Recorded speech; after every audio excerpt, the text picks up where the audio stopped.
నమస్తే, welcome to Rudra TV. KTR versus Chandrababu. Telangana నీళ్లపై మరోసారి పొలిటికల్ హీట్ పెరిగింది. BRS working president KTR AP CM Chandrababu నాయుడిని టార్గెట్ చేస్తూ తీవ్ర వ్యాఖ్యలు చేయడం ఇప్పుడు రెండు తెలుగు రాష్ట్రాల రాజకీయాల్లో చర్చనీయాంశంగా మారింది. తెలంగాణ ప్రాజెక్టులకు ఏపీ ఎందుకు అడ్డుపడుతోందని ప్రశ్నించిన కేటీఆర్, పోలవరం, పట్టిసీమ వంటి ప్రాజెక్టులు నిర్మించుకున్నప్పుడు తాము అభ్యంతరం చెప్పలేదని, తమకు భేషజాలు బేసిన్లు లేవని కేసీఆర్ ఎప్పుడో చెప్పారని గుర్తు చేశారు. తెలంగాణకు అన్యాయం చేస్తే చూస్తూ ఊరుకోబోమంటూ చంద్రబాబును హెచ్చరించారు. అంతేకాకుండా కేంద్రం, తెలంగాణ సీఎం రేవంత్ రెడ్డి చంద్రబాబు చెప్పు చేతుల్లో ఉన్నారంటూ తీవ్ర ఆరోపణలు చేశారు.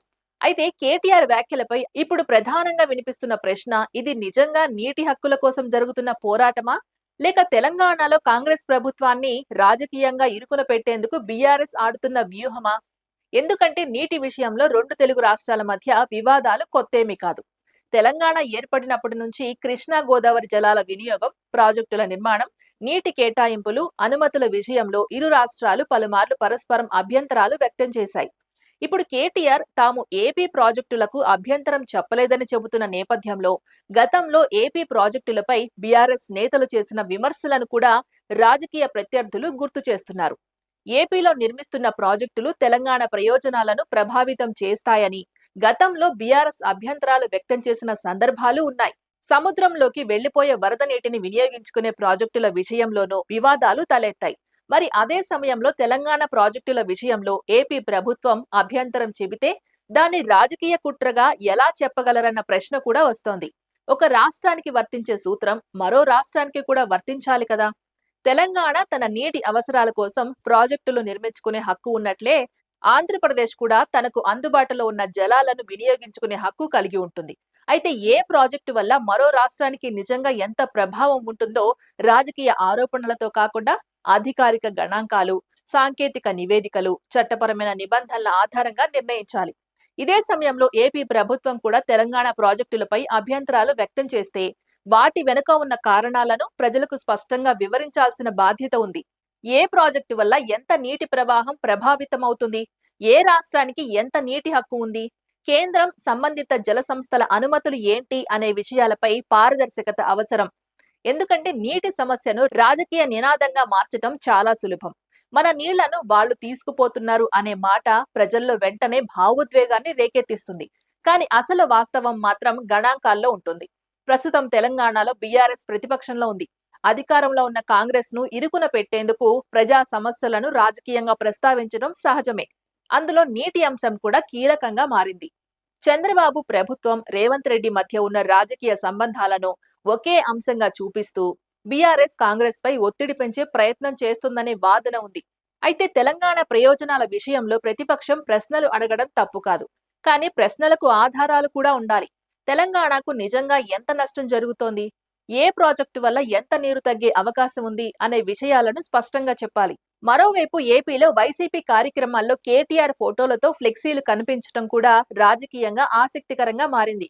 చంద్రబాబు ప్రభుత్వాన్ని వైసీపీ వ్యతిరేకిస్తున్న సమయంలో చంద్రబాబును విమర్శిస్తున్న కేటీఆర్ ఫోటోలను ఉపయోగించడం రాజకీయ సందేశంగానే కనిపిస్తుంది. అయితే ఫ్లెక్సీలు కనిపించాయనే కారణంతో అధికారిక రాజకీయ పొత్తులు ఉన్నాయని చెప్పడం మాత్రం సరైంది కాదు. రాజకీయ పార్టీలకు తమకు అనుకూలంగా ఉన్న వ్యాఖ్యలను ప్రచారంలో ఉపయోగించుకోవడం సాధారణమే. మరోవైపు చంద్రబాబును నేరుగా టార్గెట్ చేస్తూ కేటీఆర్ చేసిన వ్యాఖ్యలపై టీడీపీ నేతలు పెద్దగా స్పందించకపోవడం కూడా గమనించాల్సిన అంశం. ప్రతి విమర్శకు కౌంటర్ ఇస్తే ప్రత్యర్థి పార్టీకి మరింత ప్రచారం లభిస్తుందని టీడీపీ భావించి ఉండవచ్చు. అయితే పూర్తిగా మౌనం పాటిస్తే ప్రత్యర్థి వాదన ప్రజల్లో బలపడే అవకాశం కూడా ఉంటుంది. కాబట్టి రాజకీయ విమర్శలకు రాజకీయ సమాధానం ఇవ్వడం కంటే నీటి అంశంపై వాస్తవాలను ప్రజలకు వివరించడం ముఖ్యం. ఇక చంద్రబాబు నాయుడు సుదీర్ఘ రాజకీయ అనుభవం ఉన్న నాయకుడు. ఆయన విధానాలను ఎవరైనా ప్రశ్నించవచ్చు, విమర్శించవచ్చు. కానీ వ్యక్తిగతంగా హెచ్చరిస్తున్నట్లుగా భాష ఉపయోగిస్తే అసలు సమస్య పక్కకు వెళ్లి వ్యక్తిగత రాజకీయ పోరాటం ముందుకు వస్తుంది. కేటీఆర్ వ్యాఖ్యలపై కూడా ఇదే చర్చ జరుగుతోంది. నీటి హక్కులపై చర్చ జరగాల్సిన చోట ఎవరు ఎవరికి దగ్గరగా ఉన్నారు, ఎవరు చెప్పు చేతుల్లో ఉన్నారు అనే ఆరోపణలు ముందుకు వస్తే ప్రజా సమస్య వెనక్కి వెళ్లిపోతుంది. వాస్తవానికి రెండు రాష్ట్రాల మధ్య నీటి సమస్యకు రాజకీయ రంగు పొలమడం వల్ల లాభం పొందేది రాజకీయ పార్టీలే కావచ్చు, కానీ నష్టం జరిగేది ప్రజలకు. తెలంగాణ రైతులకు సాగునీరు అవసరం, ఆంధ్రప్రదేశ్ రైతులకు కూడా సాగునీరు అవసరం. రెండు రాష్ట్రాల పట్టణాలకు త్రాగునీరు కావాలి, పరిశ్రమలకు నీరు కావాలి. భవిష్యత్తులో పెరగబోయే నీటి అవసరాలను దృష్టిలో పెట్టుకుని రెండు రాష్ట్రాలు కలిసి దీర్ఘకాలిక ప్రణాళిక రూపొందించుకోవాల్సిన అవసరం ఉంది. కృష్ణా గోదావరి నదుల విషయంలో ప్రతి ప్రాజెక్టును రాజకీయ ప్రతిష్టగా మార్చడం కంటే ఏ ప్రాజెక్టు నిజంగా అవసరం, దానివల్ల ఎవరికంత ప్రయోజనం, ఎవరికెంత నష్టం అనే అంశాలను శాస్త్రీయంగా పరిశీలించాలి. తెలంగాణ ప్రాజెక్టులను ఏపీ అడ్డుకోవడం సరైందా, ఏపీ ప్రాజెక్టులను తెలంగాణ అడ్డుకోవడం సరైందా అనే ప్రశ్నకు రెండు వైపులా ఒకే సమాధానం ఉండాలి. మరో రాష్ట్ర హక్కులను వాస్తవంగా ప్రభావితం చేసే ప్రాజెక్ట్ అయితే అభ్యంతరం చెప్పడం సహజం. కానీ కేవలం రాజకీయ కారణాలతో ప్రతి ప్రాజెక్టును వ్యతిరేకించడం మాత్రం రెండు రాష్ట్రాల అభివృద్ధికి అడ్డంకిగా మారుతుంది. కేటీఆర్ చెప్పిన భేషజాలు బేసిన్లు లేవు అనే మాట నిజంగా ఆచరణలో కనిపించాలంటే అదే సూత్రం తెలంగాణ, ఆంధ్రప్రదేశ్ రెండింటికి వర్తించాలి. తెలంగాణకు అన్యాయం జరగకూడదు, అదే సమయంలో ఆంధ్రప్రదేశ్ అభివృద్ధి కూడా ఆగకూడదు. చివరికి ఈ మొత్తం వ్యవహారంలో ఎవరు ఎవరిని ఓడించాలి అనేది కాదు, ప్రజలకు నీరు అందిందా లేదా అనేదే అసలు ప్రశ్న. కేటీఆర్ చంద్రబాబును ఎంత తీవ్రంగా విమర్శించినా, చంద్రబాబు కేటీఆర్ కు ఎంత గట్టిగా సమాధానం ఇచ్చినా, రేవంత్ రెడ్డి ప్రభుత్వంపై ఎన్ని ఆరోపణలు వచ్చినా రైతుకు కావాల్సింది మాత్రం సాగునీరు, ప్రజలకు కావాల్సింది తాగునీరు. అందుకే నీళ్లను రాజకీయ అస్త్రంగా కాకుండా రెండు తెలుగు రాష్ట్రాల భవిష్యత్తుకు సంబంధించిన కీలక అంశంగా చూడాలి. ఆరోపణల కంటే గణాంకాలు, హెచ్చరికల కంటే చర్చలు, ప్రాంతీయ భావోద్వేగాల కంటే పరస్పర అవగాహన ముందుకు వస్తేనే ఈ సమస్యకు శాశ్వత పరిష్కారం లభిస్తుంది. లేకపోతే ప్రతి ఎన్నికల ముందు నీళ్ల పేరుతో మరో వివాదం, మరో ఆరోపణ, మరో రాజకీయ యుద్ధం మొదలవుతూనే ఉంటుంది. అందుకే ఇప్పుడు కావాల్సింది ఎవరు ఎవరిని హెచ్చరించారు అనే చర్చ కాదు, తెలంగాణకు ఎంత నీరు కావాలి, ఆంధ్రప్రదేశ్ కు ఎంత నీరు కావాలి, అందుబాటులో ఉన్న నీటిని రెండు రాష్ట్రాలు ఎలా సమర్థంగా వినియోగించుకోవాలి అనే చర్చ.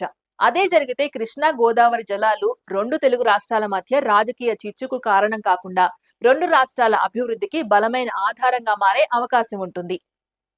ఇది ఇవాల్టి అప్డేట్. మరో అప్డేట్ తో మళ్ళీ కలుద్దాం. అంతవరకు చూస్తూనే ఉండండి రుద్ర టీవీ.